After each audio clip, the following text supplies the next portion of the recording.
Saudara-saudara yang saya hormati, izinkan saya berbicara bukan sebagai orang pintar hukum, bukan sebagai pejabat, tetapi sebagai warga negara yang menuntut hak dasarnya.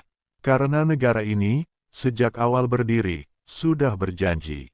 Di dalam Undang-Undang Dasar 1945 Pasal 28H, negara dengan tegas mengatakan bahwa setiap warga negara berhak atas kehidupan yang layak, berhak atas tempat tinggal yang layak, berhak atas kesehatan yang layak. Itu bukan slogan, itu amanat konstitusi. Dan karena amanat itulah, negara membentuk Menteri Perumahan Rakyat, membentuk sistem pengelolaan rumah susun, membuat undang-undang rumah susun dan peraturan turunannya. Maka mari kita luruskan satu hal sejak awal. Yang diatur undang-undang bukan apartemen, bukan kondominium. Itu semua hanya istilah marketing. Yang diatur oleh negara adalah rumah susun. Dan penyelenggara rumah susun itu bukan swasta. Penyelenggaranya adalah negara, dengan peran serta masyarakat. Apa yang bersumber dari Undang-Undang Nomor 20 Tahun 2011 Pasal 5 Ayat 1 dan 2. Penyelenggaraan rumah susun adalah kewajiban negara yang dilaksanakan oleh pemerintah pusat dan pemerintah daerah, dengan pelibatan masyarakat, sehingga tidak pernah ada ruang hukum bagi pengelolaan rumah susun secara absolut oleh pihak swasta. Sudah jelas, developer hanya salah satu pelaku pembangunan. Tugasnya membangun. Setelah selesai, maksimal 1 tahun sejak unit pertama diserahkan, developer wajib menyerahkan pengelolaan kepada perhimpunan pemilik dan penghuni rumah susun. Kewenangan pengelolaan developer bersifat sementara, dibatasi paling lama 1 tahun sejak penyerahan unit pertama, dan setelah itu wajib diserahkan kepada PPPSRS sebagaimana diperintahkan secara eksplisit oleh Undang-Undang Nomor 20 Tahun 2011 Pasal 59. Peraturan Pemerintah Nomor 13 Tahun 2021 Pasal 74, serta Peraturan Pemerintah PUPR Nomor 14 Tahun 2021 Pasal 15. PPPSRS lah yang berdaulat. PPPSRS lah yang membentuk badan pengelola. Dan badan pengelola itu bertanggung jawab kepada pemilik dan penghuni, bukan kepada developer. Maka kalau ada kenaikan IPL, kalau ada denda, kalau ada sanksi, semua itu harus dibicarakan dalam rapat pemilik dan penghuni, disetujui bersama, dituangkan dalam ADART, dan dilaporkan ke pemerintah daerah. Karena pemerintah daerah adalah penanggung jawab penyelenggaraan rumah susun. Tidak ada konsep, saya ulangi, tidak ada konsep, rumah susun dikelola sepenuhnya oleh swasta. Ini bukan mall, ini bukan hotel, ini tempat tinggal rakyat. Rumah susun itu seperti kelurahan, seperti kecamatan. Hanya bentuknya vertikal, maka tanggung jawab akhirnya ada pada negara.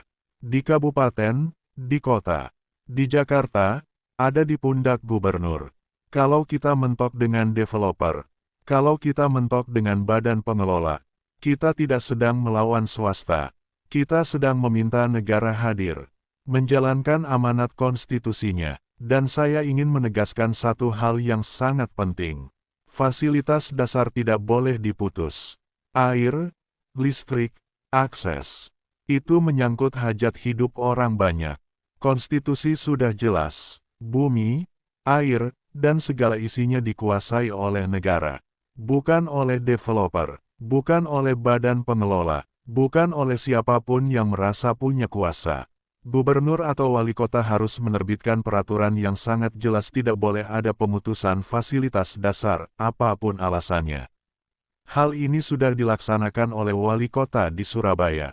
Kalau warga belum mampu bayar IPL, akses hidupnya tidak boleh disandera. Masuk lewat lobi boleh dibatasi. Tetapi akses alternatif harus disediakan. Karena ini soal kemanusiaan. Saudara-saudara, masalah kita hari ini bukan kekurangan aturan.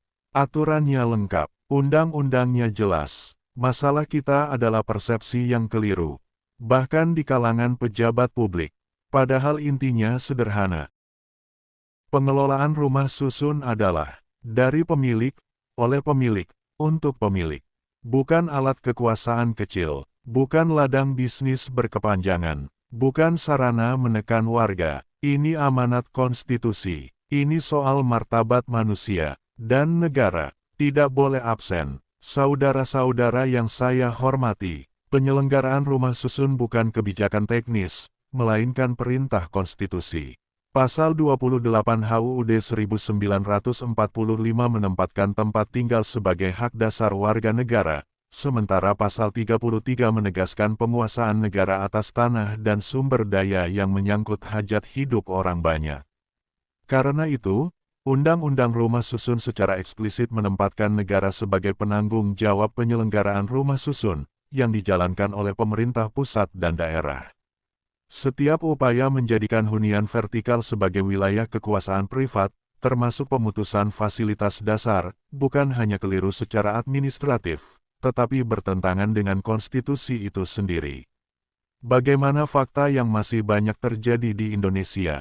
Jika developer masih mengelola rumah susun lebih dari 1 tahun sejak unit pertama diserahkan, itu pelanggaran undang-undang.